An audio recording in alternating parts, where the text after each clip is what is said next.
Welcome to the Lowdown. This is an AI-generated open-source news summary for general informational awareness. This product is not intended for use as official intelligence.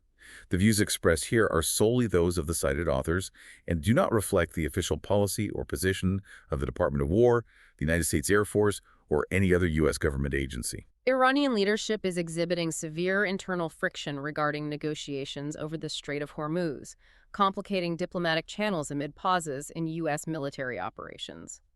Concurrently, the Russian offensive in Ukraine remains stagnant despite exaggerated territorial claims and intensified battlefield air interdiction campaigns, while European allies debate the deployment of deep strike capabilities. In the Indo-Pacific area of responsibility, China continues to enhance its anti-surface warfare capabilities and carrier fleet, prompting new strategic analyses on allied cost imposition strategies and potential blockade scenarios. Okay, so that was the official, heavily distilled bottom line up front. But for this deep dive, we really need to unpack what all of that actually looks like on the ground. Right, because the surface-level summary doesn't quite capture the actual mechanics of what's driving these flashpoints. Exactly. I mean, we're working with a massive stack of intelligence today. We've got operational updates from the Institute for the Study of War, some really strategic analysis from Foreign Affairs and Foreign Policy, and this fascinating tactical report from CSIS. Yeah, and our goal here is to connect the dots across all these different areas of responsibility, or AORs. Right, because if you want to understand how these global naval and ground conflicts are evolving, you know, the acute maritime constraints we're seeing in the Middle East right now actually provide, like, the perfect framework for everything else. They really do. It's a masterclass in how a nation balances a highly aggressive military posture with very calculated diplomatic maneuvering behind the scenes. So let's start right there, looking at Iran and the Middle East. And for you listening, I mean, the stakes couldn't be higher. If you're wondering why a political squabble in Iran matters, just remember that a massive chunk of the world's energy flows through the Strait of Hormuz. Yeah, if that waterway is restricted even a little bit, you feel it at the gas pump almost immediately. Oh, absolutely. So according to the Institute for the Study of War, the ISW, in their early August 2026 updates, Iran is actively threatening to target Middle Eastern energy infrastructure. Right, and the reported goal there is to deter these planned U.S. and Israeli strikes. Right, but here's where it gets, really interesting.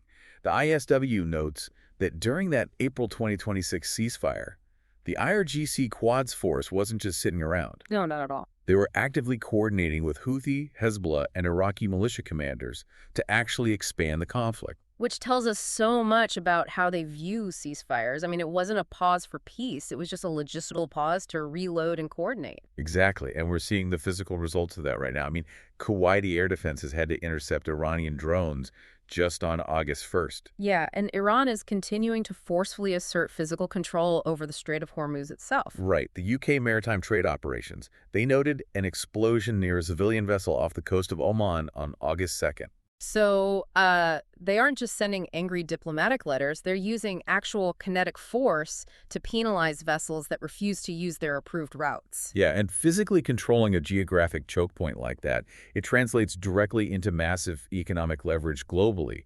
But then, you look at the diplomatic side of things, and it gets incredibly muddy. Oh, totally. The reporting from The Hill highlights this perfectly. Right. They reported that U.S. President Trump actually canceled planned strikes after regional states. And Iran signaled that they'd agreed on deal parameters for the, quote, immediate, complete, and total opening of the strait. But Iran's foreign ministry publicly stated they are speaking with Oman, not the U.S., about a safe passage route. Right. And that discrepancy just perfectly highlights the severe internal friction that the ISW identified within the Iranian regime. Yeah, you have this deeply fractured leadership right now. I mean, on one side, you've got negotiators like Foreign Minister Abbas and President Masoud Pezeshkian, who, they appear willing to compromise. But then on the other side, you have the hardline IRGC faction led by General Ahmad Vahidi. And they completely reject any reduction in their control over the strait. Yeah, the Supreme Leader's military advisor, General Mohsen Rezaei, he actually went on record saying Iran will not allow a second corridor under any circumstances. Which brings up a really crucial point from the ISW analysis. Oh, the thing about the resignation threat. Yes, exactly. There was this reported warning from the Supreme Leader's son, Mojtaba Khamenei, to President Pezeshkian regarding threats to resign. Right. So I wanted to ask you about that. How does shutting down a resignation threat actually impact the viability of this whole Omani back channel? Well, it's all about leverage, right? Mujtaba is attempting to sideline the pragmatist influence. Ah, I see. By shutting that down, it clearly indicates that the maximalist IRGC faction currently dominates the regime's decision-making. So they're just exploiting these diplomatic pauses to reconstitute their military capabilities. Exactly, and that strategy of exhaustion, using pauses to rebuild while bleeding out your opponent, that's a perfect conceptual bridge to what's happening in Ukraine. Yeah, because just as Iran is using pauses to regenerate force, Russia is attempting to mask their own operational stagnation with cognitive warfare. The ISW's Russian offensive campaign assessments from late July and early August lay this out starkly. They really do. The data shows that the Russian rate of advance is just remarkably low right now. Yeah, I mean, in July 2026, Russian forces advanced only 37.85 square kilometers. Which averages out to like 1.22 square kilometers per day. That's an area smaller than Manhattan over a whole month. Right, and it's just a tiny fraction of the 455 square kilometers they seized back in July 2025. But, if you listen to the Russian northern grouping of forces, they're claiming all these major seizures in northern Ukraine: Novosik, Maloslabetka, Worytsia, and Verivka. But the ISW assesses that they are likely just lying to the Kremlin about these gains. Yeah, to fuel this narrative of a theater-wide advancement. And ISW stresses that we have to distinguish these unverified claims from actual battlefield evidence. Because the visual evidence simply does not corroborate those advances. So if they aren't moving forward, what are they actually doing? Well, according to ISW, Russian forces are replicating their 2025 battlefield air interdiction campaign. Right, the BAI campaign. This involves drones, ballistic missiles, and glide bombs targeting Ukrainian logistics in Sloviansk and Kramatorsk. Exactly. And those cities form the northern tip of the fortress belt. Yeah, though it's worth noting briefly, and this is a fascinating detail from the ISW Ukrainian defense company F-Drones, recently delivered 2,000 FPV drones to the U.S. military. Oh, wow, yeah. Yeah, it was under the DoD's drone dominance program. So, battlefield tech is flowing both ways now. Right, and looking at the macro view, Foreign Affairs reported on July 31st that Russian President Putin remains totally committed to outlasting Ukraine. They call it Plan C, right? Exactly. And to execute Plan C, Russia has literally doubled its pre-war production of ballistic missiles. And they're increasing glide bomb deployments to terrorize frontline cities and target Black Sea agricultural infrastructure. Which brings in that foreign policy analysis regarding Europe's hesitation on air defense. Yeah, while Russia pursues this systems warfare approach against NATO's defense industrial base, European leaders are still debating the use of deep strike capabilities inside Russia. I really like the analytical analogy foreign policy used for this. They talked about the hesitation to shoot the Archer rather than just the arrows. Right, focusing on the incoming missiles instead of the launch sites. Exactly. And the risk there is that it signals to Moscow that these saturation attacks can just be sustained with impunity. Well, Germany is procuring U.S. Tomahawk missiles, which helps.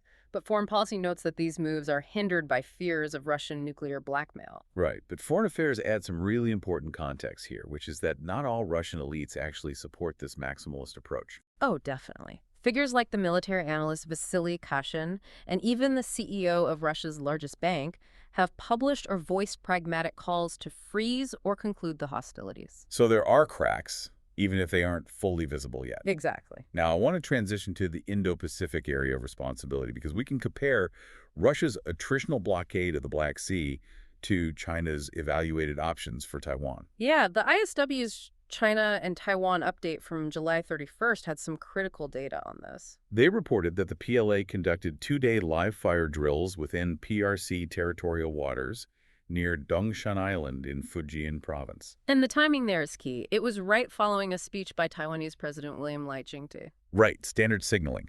But what's newer is that PLA soldiers have actually been training at a Russian military complex. Wait, really? To improve what, specifically? According to the reporting, it's to improve their unmanned systems warfare capabilities. So they are actively learning from the Russian attritional model. That makes the Philippine Secretary of Defense's recent statement even more significant. Yeah, he stated that the Philippines cannot remain neutral in a PRC-Taiwan conflict. Which is just geographic reality due to the Bashi Channel and the huge Filipino population in Taiwan. Exactly. So what kind of conflict are we actually looking at? Foreign Affairs outlined 3 primary military options for Beijing regarding Taiwan. Right, a direct invasion, a joint firepower strike, and a maritime blockade. And you were explaining earlier why the blockade is considered the most tempting option for Beijing, right? Yeah, it capitalizes on Taiwan's trade dependence and completely avoids direct prepared coastal defenses. But I mean, it requires attacking third-party cargo. Right, which risks rapid escalation with international powers like the United States. Which brings us to arguably the most fascinating part of today's deep dive. How to hold China's new carriers at risk if a blockade scenario actually kicks off. Yes, the August 2026 CSIS report called Flipping the Script. It's brilliant tactical analysis. It really is. The report notes China is rapidly expanding its fleet, specifically launching the Fujian, which is an 80,000-ton supercarrier, and the Sichuan, a 40,000-ton amphibious assault and drone carrier. And for years, the narrative has been about how vulnerable U.S. carriers are. But the CSIS thesis is that instead of viewing U.S. carriers solely as targets of China's anti-accessoria denial network, Allied forces can impose costs by making planned carriers the hunted. I love that. Make the multi-billion-dollar prestige ship the liability. So CSIS identifies 5 specific domains of cost imposition. Walk us through these, starting with Domain 1. Sure. Domain 1 is subsurface ambush. Okay, so submarines. Right, using U.S. nuclear submarines and Allied diesel-electric subs with shared sensing networks to basically trap them. Makes sense. Domain 2 is land-based maritime strike networks. Yeah, this involves deploying U.S. and MESIS systems, those unmanned missile launchers, and Allied coastal batteries at key maritime choke points like the Philippine Sea. So you just park them on islands and turn the straits into kill zones. Okay, Domain 3 is air and space long-range fires. Right, utilizing bombers and Allied F-35s. But the key here is they're aiming to degrade flight deck operations and logistics, rather than solely seeking catastrophic hull loss. So you don't even need to sink it. Just punch a hole in the flight deck and it's functionally useless. Exactly, a mission kill. Wow. Okay, Domain 4, cyber and electromagnetic attacks. This is all about jamming airborne early warning systems and disrupting port logistics so they can't even coordinate effectively. Blind them before they shoot. And finally, Domain 5, unmanned swarms. Yeah, using low-cost unmanned surface vessels, or USVs, and loitering munitions. It's heavily inspired by Ukrainian operations in the Black Sea. Right, using a swarm of cheap drones to attack ships in port and just completely saturate their defenses. It completely flips the cost curve. It really does.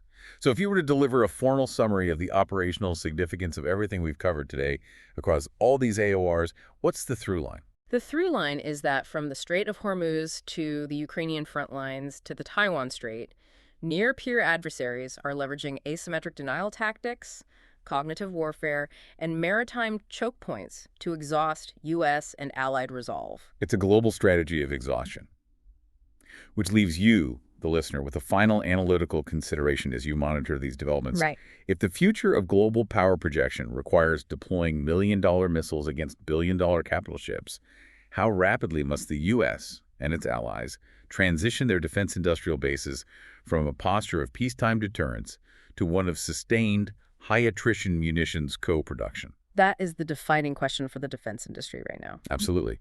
Well, this has been an open source briefing for general informational awareness. Thank you for joining us on this deep dive, and we will see you next time.